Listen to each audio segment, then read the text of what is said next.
ఏపీలో పోలింగ్ భారీగా నమోదైంది. ముఖ్యంగా ఏపీ భవిష్యత్తును నిర్ణయించబోయే మహిళలు పెద్ద ఎత్తున కదిలొచ్చారు.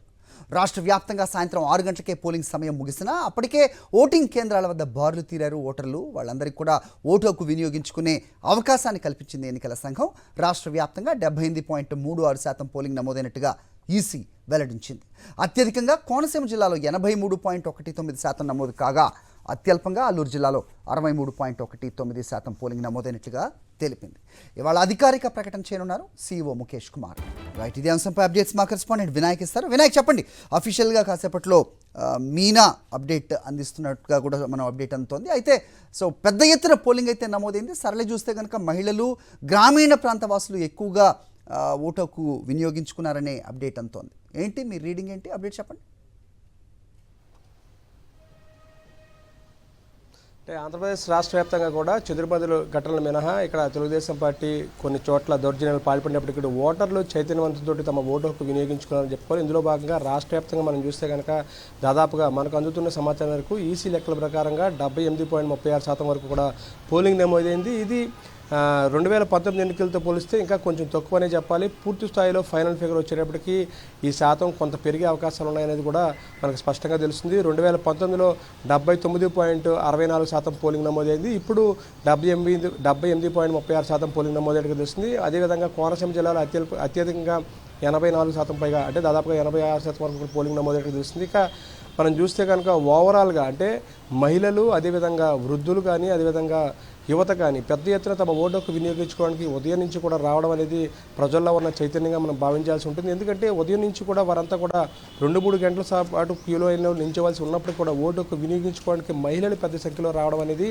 ఒక విధంగా పెద్ద చైతన్యంగానే మనం చెప్పుకోవాల్సి ఉంటుంది. గడిచిన 2019 ఎన్నికలతో పోలిస్తే ఈసారి ప్రభుత్వ సానుకూలత ఓటు పెద్ద ఎత్తున పడిందనేది విశ్లేషకులు భావిస్తారు. ఇందులో భాగంగానే ఉదయం 6 గంటల నుంచే మహిళలందరూ కూడా తమ సంక్షేమ పథకాలన్నీ కొనసాగాలనే ఉద్దేశంతో వారంతా కూడా ఓటు వినియోగించుకోవడం కోసం క్యూ లైన్లో బారులు తీరి నిలబడిన పరిస్థితి కనిపించింది. ఎందుకంటే ఉదయం 7 గంటలకి పోలింగ్ ప్రారంభమవుతున్నప్పటికీ కూడా చాలా చోట్ల 6 గంటల ప్రాంతానికి చాలామంది రావడం జరిగింది. ఈ నేపథ్యంలోనే ఓవరాల్గా మనం చూస్తే కనుక గడిచిన పోలింగ్ 2019లో ప్రభుత్వ వ్యతిరేకత మీద ఏ విధంగా అయితే పెద్ద ఎత్తున ఓటర్లు పోటెత్తారో ఈసారి ప్రభుత్వ సానుకూలత అనేది ఆ విధంగా కనిపించనేది విశ్లేషకులు భావిస్తున్నారు. ఇందులో భాగంగానే గడిచిన ఎన్నికల విధంగానే ఈసారి కూడా అదే స్థాయిలో పోలింగ్ నమోదైందనేది మనం భావించాల్సి ఉంటుంది. ఓవరాల్గా మరి కాసేపట్లోనే ఎన్నికల కమిషన్ సీఈఓ ముఖేష్ కుమార్ దీని మీద సంబంధించి ఈ జిల్లాల వారీగా కూడా పోలింగ్ శాతం నమోదు ఇవ్వబోతున్నారు.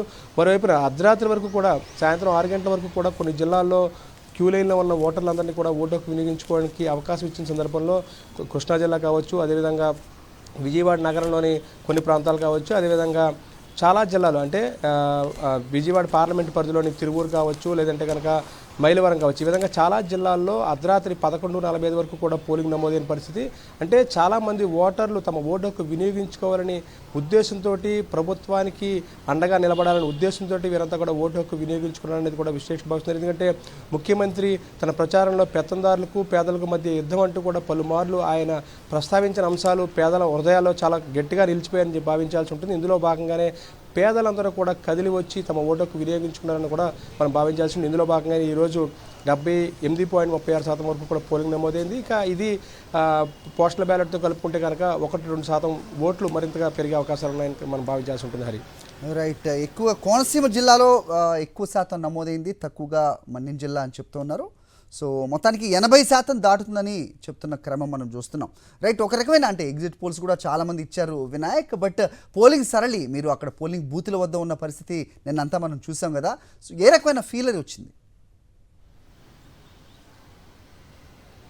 అంటే ఉదయం నుంచి మనం చూసిన సందర్భంలో హరి, కంటిన్యూస్గా ఎక్కడా కూడా క్యూ లైన్లో ఓటర్ల శాతం అనేది తగ్గలేదు. ముఖ్యంగా మనం చూస్తే కనుక మహిళా ఓటర్లు పెద్ద ఎత్తున చైతన్యంతో క్యూ లైన్లో గంటల తరబడి ఓటు వేసేందుకు సమయం పట్టినప్పటికి కూడా వారంతా కూడా వేచి చూసిన పరిస్థితిని చూస్తే కనుక పాజిటివ్ ఓటు ప్రభుత్వానికి ఎక్కువ వచ్చింది అనేది చాలా స్పష్టంగా కనిపిస్తుంది. ఎందుకంటే మహిళలకి ఎక్కువగా ప్రభుత్వ సంక్షేమ పథకాలు అందడం, అదేవిధంగా వృద్ధులు సైతం చివరి నిమిషంలో గత 2 నెలలుగా ఏ విధంగా పెన్షన్ల కోసం చంద్రబాబు నాయుడు కుట్రల కారణంగా ఏ విధంగా ఇబ్బంది పడ్డారనేది మనం చూసాం. ఈ నేపథ్యంలో అటు వృద్ధులు కావచ్చు, ఇటు వికలాంగులు కావచ్చు, మరోవైపున మహిళలు కావచ్చు, ఈ ముగ్గురు కూడా పెద్ద ఎత్తున తరలి రావడం అనేది ప్రభుత్వానికి పాజిటివ్ ఓటుగానే ఇటు వైఎస్ఆర్సీపీ భావిస్తుంది. ఈ నేపథ్యంలో ప్రభుత్వానికి పాజిటివ్ ఓటుగానే ఈ ముగ్గురు కూడా పెద్ద ఎత్తున ఓటు వేశారనేది మనం భావించాల్సి ఉంటుంది. అందుకనే అంటే దాదాపుగా ప్రతి చోట కూడా కొత్త ఈవీఎంలు కావడంతో కొంత ఆలస్యమైంది. వీవీప్యాట్లో స్లిప్పులు చూసుకుని వాటిని టైం ఒక్కొక్క నిమిషానికి 2-3 అంటే ఒక్కొక్క ఓటుకి దాదాపుగా 2-3 నిమిషాలు పట్టింది. ఈ నేపథ్యంలోనే అంతసేపు కూడా వేచి చూసి పూర్తి స్థాయిలో ఓటుకు వినియోగించుకునేందుకు గాను 2-3 గంటల సమయం పట్టినప్పుడు కూడా వారంతా కూడా వేచి చూశారంటే కనుక కేవలం ప్రభుత్వానికి అండగా నిలబడాలి, ప్రభుత్వ సంక్షేమ పథకాలు కొనసాగించాలనే ఉద్దేశంతో వారంతా కూడా ఓటుకు వినియోగించుకోవాలని భావించాల్సి ఉంటుంది. ఈ నేపథ్యంలోనే ఒకవైపున తెలుగుదేశం పార్టీ నైరాశ్యంలో ఉంటే వైఎస్ఆర్సీపీలో ఫుల్ జోష్ కనిపిస్తుంది. మరోవైపున రాష్ట్ర వ్యాప్తంగా జరిగిన అల్లర్ల మీద అంటే సుమారుగా 80కి పైగా కంప్లైంట్లు ఈసీకి ఇప్పటికే వైఎస్ఆర్సీపీ ఇచ్చింది. ఈ నేపథ్యంలో ఈ విధమైన అంటే కేవలం అల్లర్ల ద్వారానే ఓటు వేసేవారందరినీ కూడా అడ్డుకోవాలి అనేది ఉద్దేశంతో తెలుగుదేశం పార్టీ కుట్రలు చేసినట్టు తెలుస్తుంది. ఈ నేపథ్యంలో సాయంత్రం నుంచి కూడా పెద్ద ఎత్తున అల్లర్లకు పలు జిల్లాల్లో పాల్పడిన దృశ్యాలు మనం చూసాం. మాచర్లు కావచ్చు, పల్నాడు జిల్లాలో కొన్ని జిల్లాలు నరసరావుపేట కావచ్చు, అక్కడ చూస్తే కనుక పెట్రోల్ బాంబులతో కూడా దాడి చేసిన పరిస్థితి. ఈ విధంగా చూస్తే కనుక తెలుగుదేశం పార్టీ పూర్తిగా నైరాశ్యంలోకి వెళ్ళిపోయి హింసకు పాల్పడే ప్రయత్నం చేసినట్లుగానే మనం భావించాల్సి ఉంటుంది. పాజిటివ్ ఓటు తోటి వైఎస్ఆర్సీపీ ఫుల్ జోష్లో ఉందని మనం చెప్పుకోవచ్చు. Right Vinayak, thanks for the inputs.